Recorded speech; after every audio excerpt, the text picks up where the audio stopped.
So now we're ready to start sewing the pieces together. Prepare your thread and needle, and you want to line up the pieces so that the flat fabric side is facing inwards.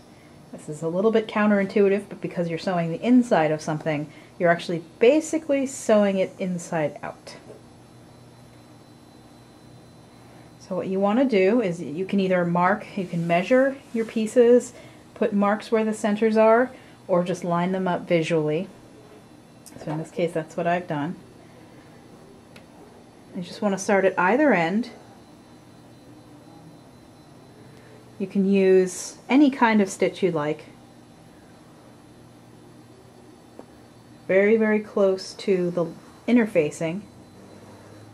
You want to start sewing, and I'm just going to do the basic overhand stitch.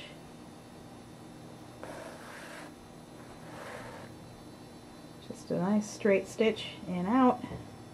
You can back stitch, you can do just about anything you'd like. Now if you were doing a flat bag, something that was more geometric in shape than this, you could do this on a sewing machine.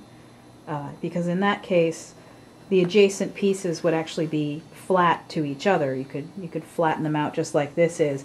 In this case, as you sew this on, it's going to start to gain that third dimension. So unfortunately, you'd only be able to knit about 3 inches of this on a sewing machine before that started to happen. So unfortunately, in this case, with the East meets West bag or any other bag that has a more circular shape, if you want to put the heavy interfacing in it, you are stuck doing it by hand.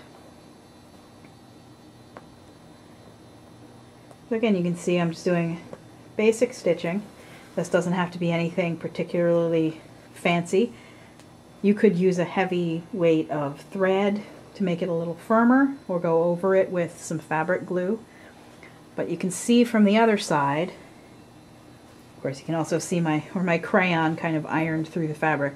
You can see that holds the two pieces together, and it'll actually make a nice 90-degree angle between the two pieces. So you pretty much just sew the front and the back onto the bottom, and then you'll sew the strap up here, and then it'll kind of get sewn onto this portion of the front as well. And when that's all done, you'll have a three-dimensional piece that looks pretty much exactly like the bag that it's going to be going into, except inside out.